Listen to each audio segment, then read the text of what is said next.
22 de julio de 1936, Otxandio. Hasta allí nos vamos a ir precisamente y hasta esa fecha, porque este mismo año se han cumplido 75 años del bombardeo de Otxandio y por ese motivo Eusko Ikaskuntza y el Ayuntamiento de Otxandio han publicado un libro titulado Guerra Civil a Otxandio para dar a conocer qué es lo que ocurrió exactamente esta fecha allí en Otxandio. De ello vamos a hablar con Zigor Olavarría Oleaga. Él es licenciado en Historia, autor de esta publicación que es fruto, insistimos, de una beca entre Eusko Ikaskuntza y el Ayuntamiento de Otxandio para investigar cómo se vivió la guerra civil en la localidad. Zigor Olavarría, ¿qué tal? Muy buenas.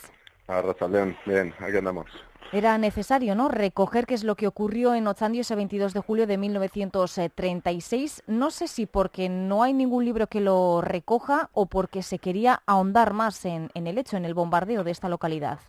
Pues porque se quería ahondar más, sobre todo porque había ya de hecho hace unos años, para el 70 aniversario, sacaron con Jon Irazábal, que es una persona de la Gerediaga Elkartea de Durango, sacaron un librillo más pequeño, más simple y que no con tanto trabajo, porque tampoco tenían tiempo, y allí en el 70 aniversario, que hicieron un homenaje bastante grande, ya tomaron el compromiso de cara al 75 aniversario, pues ahondar más y tratar de recoger toda la información que se pudiese, ¿no? Uh-huh. Y ese era el objetivo de este libro y sobre todo recogerlo, que era lo más importante, no tanto que también mediante bibliografía, archivos y demás, sino sobre todo con la memoria de nuestros abuelos y nuestras abuelas, las que vivieron aquella época, y no solo el bombardeo. El libro y el DVD que va junto con él no está centrado solo en el bombardeo, al que le dedica una parte importante, porque fue quizá lo más traumático, pero es todo el recorrido de toda la guerra en Otxandio y lo que la gente de Otxandio también, ¿no? Uh-huh. Son más de 200 páginas de ese día a día, ¿no?, de los acontecimientos en la localidad, desde el estallido del conflicto hasta caer en manos de los sublevados y vamos a hacer un ejercicio de memoria histórica, ¿no?, en este caso, y nos vamos a trasladar hasta esa fecha. ¿Cómo era Otxandio entonces?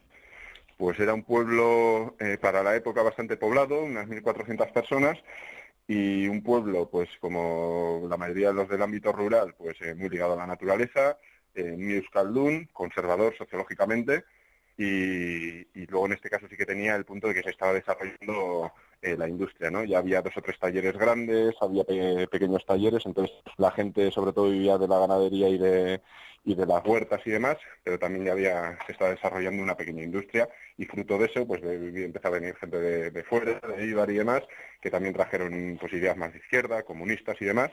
Pero bueno, políticamente lo que he dicho, ¿no? Está básicamente entre el PNV y carlistas, aunque los abertzales eran mayoría bastante clara. Uh-huh. Ese era el contexto político y social, ¿no?, del Otxandio de Uh-huh. aquella época. ¿Y qué es lo que ocurre ese 22 de julio de 1936? Pues ocurre que en un contexto en el que nadie se lo espera, porque bueno, pues ocurre un bombardeo bastante cruel y que nadie se lo espera porque bueno, el alzamiento es el día 18 y no es, ahora nosotros ya sabemos que fue una guerra civil de 3 años, pero en ese momento pretendía ser un golpe de Estado que se resolviese el mismo día, ¿no? Y entonces a 4 días vista todavía la gente, para empezar, no estaba con una guerra en la cabeza, pero eso se ve en cómo se trataba el alzamiento en la prensa y demás, en cómo estaba la gente, y de hecho en Otxandiano el 18 empezaron las fiestas de Otxandiano, el día del alzamiento, y se mantuvieron las fiestas, ¿no? Uh-huh. Y de hecho había mucha gente que estaba de fiestas allí. Entonces en ese contexto, donde todavía no se habían dado enfrentamientos graves, no se había derramado demasiada sangre, pues de repente llega la guerra, ¿no?, de alguna manera. Uh-huh. Y la segunda vez que sobre Otxandiano, porque la primera vez fue el día anterior, sobrevuelan unos aviones, aparecen unos aviones, además es bastante cruel, tiene detalles bastante crueles porque el piloto saluda a la gente de abajo, la gente se va reuniendo debajo porque ve el avión, tira unos pasquines y la gente, por lo del día anterior, se piensa que son papeles o caramelos, van los niños a por ellos, y en ese contexto de repente empiezan las bombas, ¿no? Allí casi todos los abuelos te cuentan un momento de son papeles, y de repente que empieza a explotar, ¿no? Uh-huh. Y así se explica que, por ejemplo, de 61 muertos documentados, pues seguro que hay alguno más, 16 sean menores de 10 años. Uh-huh. Para realizar este trabajo habéis hablado con gente, ¿no?, que vivió este bombardeo en Otxandio, con los propios protagonistas. Es importante, uh-huh, ¿no?, recoger esos testimonios para poder completar la historia. ¿Cómo ha sido la implicación de los vecinos? ¿Os ha ayudado mucho a realizar este trabajo? ¿Cómo habéis contactado con ellos? ¿Cómo ha sido esa labor? Pues sí, o sea, han tenido mucha presencia no solo los entrevistados y las entrevistadas, ¿no? Las personas que vivieron aquella época, sino este es un proyecto de pueblo, ¿no? Y aunque, o sea, es innegable, yo llevaba el mayor peso y era el que tenía mayor responsabilidad, pero por ejemplo algunas de las entrevistas que se han utilizado para el libro estaban hechas ya por gente del pueblo de antemano que tenía esa preocupación por recoger la memoria histórica del pueblo, pues el enfoque del libro, por ejemplo, el si centrarlo exclusivamente en el bombardeo, darle una visión más global, se discutió en una comisión del pueblo, con gente del pueblo, y se tomó así. Y luego me han ayudado, pues ellos me decían, a ver, pues la gente que habría que entrevistar es a esta, me han ayudado a diferentes cosas. Entonces, a ese nivel es un libro bastante colectivo. Ujú. Hay que tener también cuidado, ¿no? Porque es fundamental recuperar la memoria histórica, pero no podemos negar que estamos tratando un asunto importante y de mucho calado y que puede herir, bueno, pues sensibilidades, ¿no? Porque trae recuerdos y bueno, es de alta tensión, ¿no? Sí, tanto ideológicamente como emocionalmente, ¿no? Desde vivencias de gente que para ti es complicado también estar escuchando a esa gente y gente que está reviviendo en ese momento situaciones muy traumáticas en torno al bombardeo, pero ahora mismo, luego hablando de la época de la represión postfranquista posterior a la guerra, pues claro, te empiezan a hablar de confiscaciones, de tierras, de actitudes, de cosas que se mantienen, ¿no? Por ejemplo, cambios de propiedades, claro, que están vigentes en el pueblo y que vienen desde allí, ¿no? Entonces ahí empiezas a ver que el pasado, pues siempre nos lo enseñan como que el pasado pasó, Ujú. pero que el pasado también está en el presente, ¿no? Y que parte del presente que tenemos se explica desde el pasado, ¿no?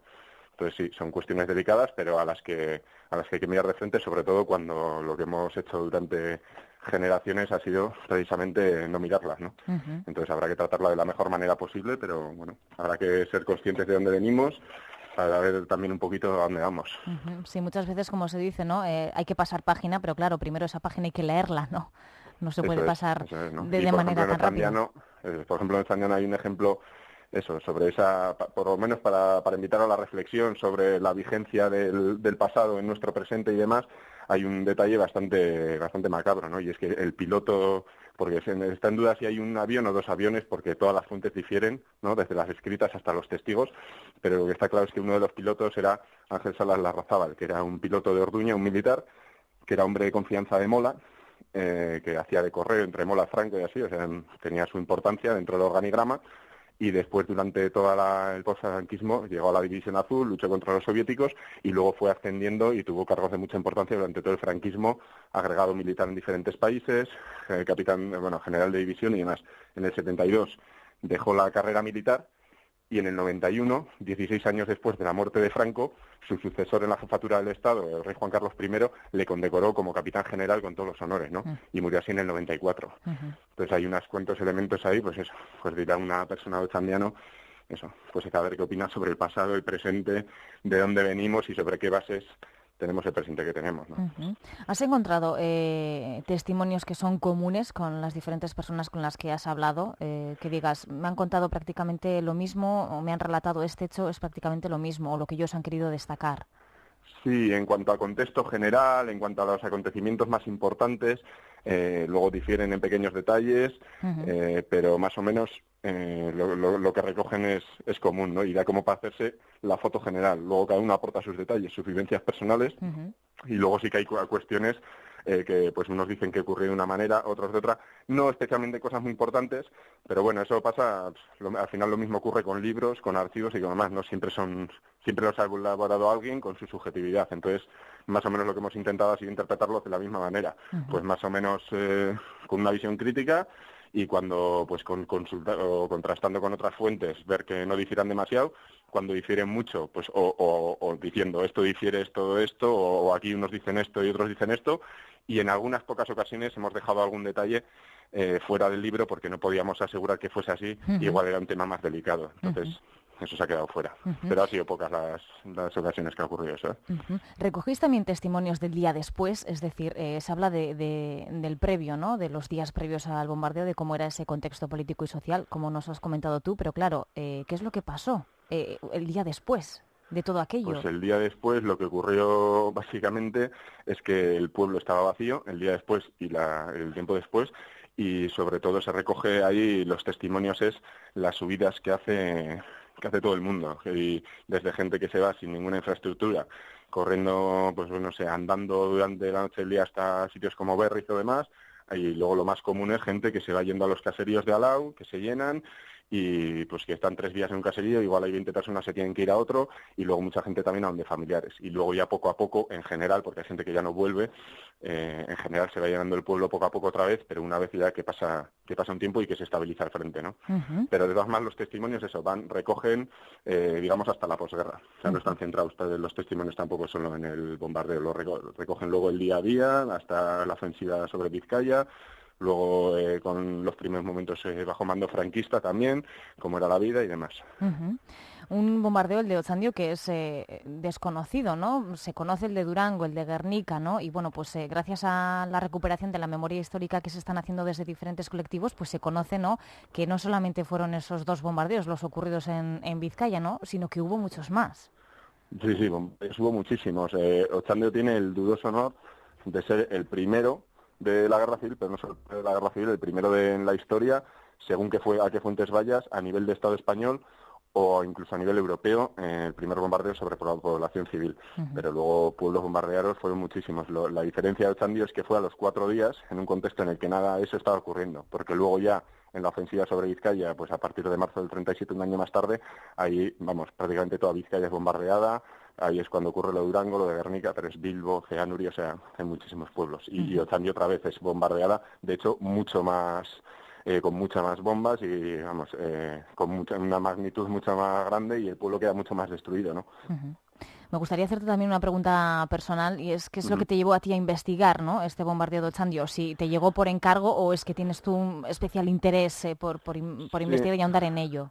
Sí, yo no tengo, o sea, yo hice historia, pero realmente a día de hoy no tengo una vocación especial a historia así.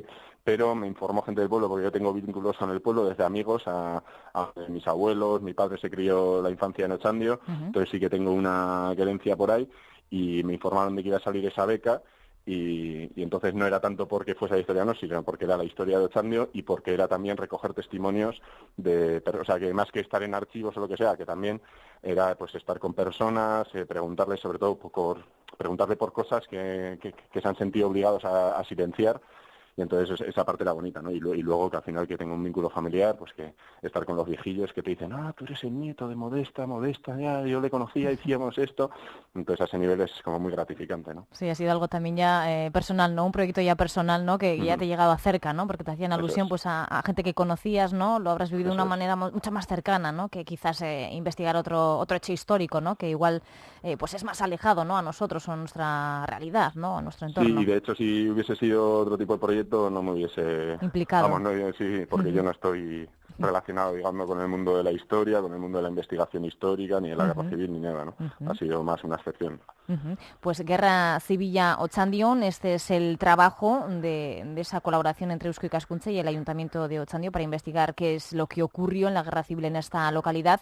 Y tenemos que decir que aquí en Euskadi fin de semana tenemos 5 ejemplares para las personas que llamen primero al 945 23 15 52, que este es el teléfono de Eusko Ikaskuntza, o manden un correo electrónico a gasteiz@eusko-ikaskuntza.org solicitando esta publicación. Que no se preocupen los oyentes porque no tienen que ir a recoger el libro a ningún sitio, ni a la sede de Eusko Ikaskuntza, ni nada. El libro va directamente a sus casas, así que las 5 primeras personas que llamen a ese 945 23 15 52 o manden un correo electrónico se harán con uno de los ejemplares de este libro de Guerra Zibila Otxandion, del que hemos hablado con Zigor Olabarria Oleaga, licenciado en Historia, implicado también en este proyecto y en esta publicación. Zigor, mila esker por atendernos. Zuei, Agur. venga, agur.